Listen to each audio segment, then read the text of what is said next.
Hi everyone, Peter here from Flow High Performance, and in this video we'll be covering all about programming and periodization of strength and conditioning training for volleyball, from creating a weekly structure to planning the entire year.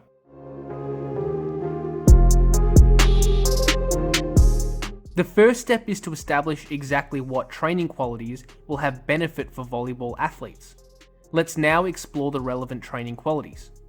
The first quality that volleyball players can benefit from is acceleration and change of direction training.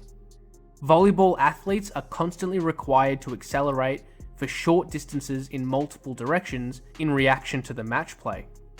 However, acceleration and change of direction training might not need to actually be trained at all during strength and conditioning sessions. This is because during volleyball practice and competitive matches, hundreds of these movements will already be performed at a high intensity in the most specific way possible. So performing extra acceleration and change of direction training probably won't provide much additional benefit for the athlete. Therefore, for this video, we won't be including this form of training in the strength and conditioning program. The next quality that can have benefits to athletic performance for volleyball athletes is plyometric training. Plyometric training refers to exercises which have a high reliance on the stretch shortening cycle. This form of training can help athletes become more efficient at using the stretch shortening cycle, which can enhance fast velocity movements such as running vertical jumps and repeated vertical jumping. Plyometric training will therefore be included in strength and conditioning sessions for this video. The next quality that can have benefits to athletic performance for volleyball athletes is power training. Power training refers to ballistic exercises that require force to be produced in short time frames. Power training can benefit volleyball players by helping to improve actions that occur in short bursts. This can enhance vertical jump, acceleration, and change of direction performance. Power training will therefore be included in strength and conditioning training sessions for this video. The next quality that can have benefits to athletic performance for volleyball athletes is maximal strength training. Maximal strength training refers to training to enhance absolute force output. This can benefit volleyball players by improving the amount of force produced in different athletic movements. For example, if an athlete improves their maximal force output, then higher forces can likely be applied to vertical jumping and the first few steps of an athlete's acceleration. Maximal strength training will therefore also be included in strength and conditioning training sessions for this video. The next quality that can have benefits to athletic performance for volleyball athletes is general strength training. General strength training refers to fundamental full body strength training with moderate rep ranges. This training method has the goal of slightly improving force output in a range of different movements and also providing structural adaptations for the muscles and connective tissue. General strength training can benefit volleyball players in two primary ways. The first is that it can provide hypertrophy adaptations. By increasing muscle size, the potential for force output is higher. This means that power and strength qualities will be enhanced from increasing muscle size. The second benefit is injury prevention. General strength training improves an athlete's tolerance to load, meaning that they are less likely to be injured during their sport. And the last training quality that can benefit volleyball athletes is endurance training. Endurance is specific to each sport, meaning that different sports require different forms of endurance. For volleyball athletes, endurance refers to the ability to repeat short durations of explosive activity with incomplete rest. During sport practice and competitive matches, volleyball athletes will already induce specific endurance adaptations. So endurance training probably isn't necessary to perform during strength and conditioning sessions. Therefore, endurance training won't be included in strength and conditioning sessions for this video. So in our strength and conditioning sessions, we will incorporate plyometrics, power training, maximal strength, and general strength, while sport practice will take care of the acceleration, change of direction, and endurance qualities. Now that we have established what qualities are important to train for volleyball athletes, let's explore how these qualities should be periodized over time. For plyometric training, we can manipulate the ground contact times by implementing different exercises. Exercises with shorter ground contact times will have the highest transfer to athletic performance, since most athletic movements require force to be produced in short periods of time. Exercises with longer ground contact times are less specific to most athletic movements, but involve higher force output. Therefore, plyometric training should be periodized by progressing from longer contact times to shorter contact times. For power training, we can manipulate the load used, which will determine the velocity of movement. Heavier loads mean higher force production but slower movement speeds, while lighter loads require force to be produced in faster time periods. Lighter loaded power training will have a higher transfer to performance. As already mentioned, this is because athletic movements seen in sport generally require force to be produced in fast time frames. Therefore, power training should be periodized by progressing from heavier loads to lighter loads. For maximal strength training, we can manipulate the load and rep ranges used, which will alter the adaptations we get from the training. Lighter loads with higher rep ranges are best for muscle growth, while heavier loads with lower rep ranges are best for improving absolute force output. Heavier loads will also have more transfer to athletic performance because higher absolute force production should allow more force to be produced during athletic movements. Lighter loads can potentiate absolute force output by providing more structural tissue that can be used to produce force. Therefore, maximal strength training should be periodized by progressing from lighter loads with higher rep ranges to heavier loads with lower rep ranges. For general strength, we actually don't need to periodize this form of training at all. This is because we want to always use moderate loads with moderate rep ranges. Progressive overload should still be applied over time, although the training variables don't need to change significantly. Now that we have established what qualities are important to train for volleyball athletes and how these qualities can be periodized, let's explore how to plan a microcycle of training, or in other words, the week of training. The first consideration when planning the microcycle of a strength and conditioning program is to establish how many sessions will be performed per week. But first, we need to consider the practice and competition schedule of the volleyball team. Let's say for this example, the team has volleyball practice on Tuesdays and Thursdays, and competitive matches or another practice session on Saturdays. Let's also say that this team, or an individual playing in this team, will conduct 2 strength and conditioning sessions per week, and these will be on Mondays and Fridays. The days that strength and conditioning training will be performed will likely be determined by the sport schedule and the individual's available times, rather than what is actually ideal. With this weekly structure in mind, we now need to establish how each quality will be trained in each session. All qualities that we established will be trained on both sessions, although the emphasis will be undulated. Monday's strength and conditioning session is further from the athlete's next competitive match, so the athlete has plenty of time to recover. However, Friday's strength and conditioning session is the day before the team's competitive match.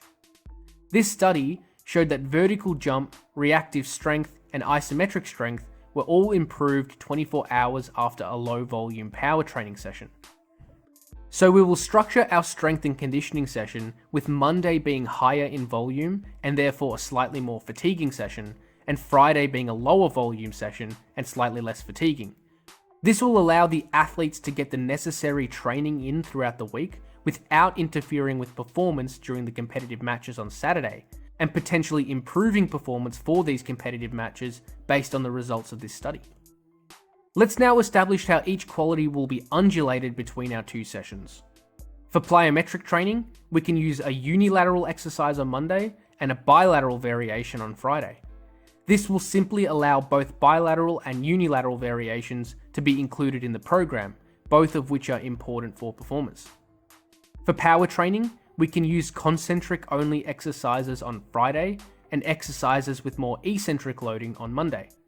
This is because eccentric muscle actions are more likely to fatigue the athlete and induce muscle soreness, while concentric muscle actions will be less fatiguing and induce less soreness.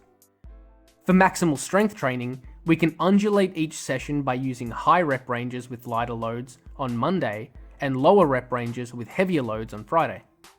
This is because higher rep ranges will induce more fatigue and soreness than lower rep ranges. And for general strength training, rep ranges and loading can again be undulated in the same way as maximal strength training. We will simply use lighter loads on Monday and slightly heavier loads on Friday. Now that we have formed a basic program structure, we can now create a mesocycle of training. The first step when creating a mesocycle is to establish the overload to deload ratio, or in other words, how many weeks of overloading training will be performed in comparison to deload weeks. Generally, one deload week is required for every 3 to 6 weeks of overloading training to allow the athlete to recover mentally and physically from overloading training. For this example, let's use a 5-week mesocycle structure, which includes 4 overloading weeks and 1 deload week. So the first week of each mesocycle will be reduced in volume to act as a deload. Now let's have a look at what a mesocycle of strength and conditioning training may look like in the early preparation period. The early preparation period refers to times when the athlete is further from when they need to be in peak condition. This means that they don't need to perform at their absolute best, and more general training methods can be employed. This should build a foundation of training that will potentiate performance later in the preparation cycle.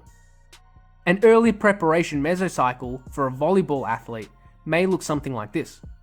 As we can see here, we've chosen the depth jump as a plyometric exercise, with Monday's session using the single leg variation and Friday using the double leg variation. The depth jump also uses an additional load of 5 kilos to enhance force requirements and slow contact times. For power training, the squat jump has been chosen for Monday's session and the trap bar jump has been chosen for Friday's session. This is because the squat jump will involve high eccentric muscle actions when landing, while the trap bar jump is purely concentric. This means that the squat jump will probably be more fatiguing for the athlete, while the trap bar will be less fatiguing. This is purposely implemented since the athlete will have competitive matches on Saturday, which is the following day from Friday. Both days use a heavy load, which will be relative to the individual athlete's strength levels. For max strength training, the trap bar deadlift has been implemented as the primary lift, with Monday's session using higher rep ranges and Friday using lower rep ranges. And for general strength training, the bench press has been implemented as a pushing exercise, the stiff leg deadlift has been implemented as a hinging exercise, the lat pull down as a pulling exercise, and the dumbbell overhead press as a pressing exercise. The rep ranges undulate for these exercises between sessions to allow a slight variation from session to session. The overall structure of the mesocycle uses week 1 as a deload, where volume is lower, via a decreased number of sets. The volume for Friday's session hasn't been reduced in this example because in the early preparation period, athletes don't need to be in peak condition as there won't be any important competitive matches at this point in time. Now let's have a look at what a mesocycle of strength and conditioning training may look like in the mid-preparation period. The mid-preparation period refers to times when the athlete is closer to when they need to be in peak condition, but aren't quite at that point yet. This means they don't need to be in absolute peak condition, but still should be in pretty decent shape. More specific training methods can be employed at this point, but not the most specific and not the most general. A mesocycle of training at this point in time may look something like this. As we can see here, the depth jump is implemented once again, although this time no additional load is used, allowing faster ground contact times. The squat jump and trap bar jump have reduced in loading to a moderate load, allowing greater movement speed and jump height. The trap bar deadlift has been reduced in reps, which will allow heavier loads to be used. And the general strength exercises remain the same as the previous mesocycle. Friday's session has also been reduced in volume by performing less sets on average. This is because the athlete needs to be closer to peak condition. At this point of the year, there may be some fairly important volleyball matches that the athlete needs to perform well in. So Friday's session is reduced in volume to not interfere with a competitive match the following day and potentially improve performance for that match. Now let's have a look at what a mesocycle of strength and conditioning training may look like for a peaking period. A peaking period refers to times when the athlete aims to be in absolute peak physical condition. The most specific training methods should be used at this point for maximum transfer to athletic performance. A mesocycle for a peaking period may look something like this. As we can see here, the plyometric exercise has now changed to pogo hops. Pogo hops will allow very fast ground contact times and have the most transfer to volleyball performance. The pogo hops undulate once again by using a single leg variation on Monday and a double leg variation on Friday. The power exercises now use a light load, which means that movement speed and jump height will be much greater.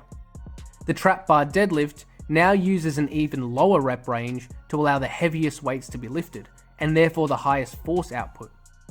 And the general strength exercises remain the same once again. The volume is still lower on Friday sessions to not interfere with tomorrow's match and potentially improve performance. Now that we've established how a general mesocycle may look at different times of the year, let's now create an annual plan so that training can be periodized to be in peak condition when the athlete or team needs to perform at their best. First, we will input the competitive schedule. As we can see here, each yellow box indicates a competitive match. The light yellow boxes indicate pre-season friendly matches, the mid-yellow boxes indicate the regular season, and the dark yellow boxes are finals games. So we can see here that the regular season runs from around mid-March to mid-September, and the finals extend the season to around mid-October. We can now break the year up into seasons to make planning training more convenient. So the season runs from March to October, including finals. The team may then have some time off training to recover mentally and physically from the intense season. In this example, a 4-week off-season has been decided. The preseason then runs from November to March, although a 3-week break has been given over the Christmas and New Year periods. Next, we will break the training plan up into blocks or mesocycles to make planning training easier. We have 3 preseason blocks and 6 in-season blocks that are all 5 weeks long in duration. Now we can prescribe roughly how each quality can be periodized over the training year. For plyometric training, we can implement exercises with long, moderate, or short contact times throughout the year based on when the athlete needs to be in peak condition. As we can see here, longer contact times are used in the early preseason and at times when the athlete is further from when they aim to peak. Shorter contact times are used when the athlete needs to be in peak condition, such as for the finals. For power training, we can implement heavy, moderate, and light loaded exercises throughout the year based on when the athlete needs to peak. Similarly, heavy loads are used when the athlete is further from their peak, and lighter loads are used closer to their peak. For maximal strength, we can implement high, moderate, and low rep strength training throughout the year based on when the athlete needs to peak. Similarly, higher reps are used further from the athlete's peak, and lower reps are used closer to their peak. General strength training hasn't been included in the annual plan as it doesn't need to be periodized. However, it should still be included in each program when written in detail. And finally, we can create a peaking index. The peaking index is a rough guide to help determine when we aim to have the athlete in what physical condition. As we can see here, a basic number system has been used, which indicates what condition we expect the athletes to be in at what point of the year. A lower number indicates a better condition, while a higher number indicates a worse condition.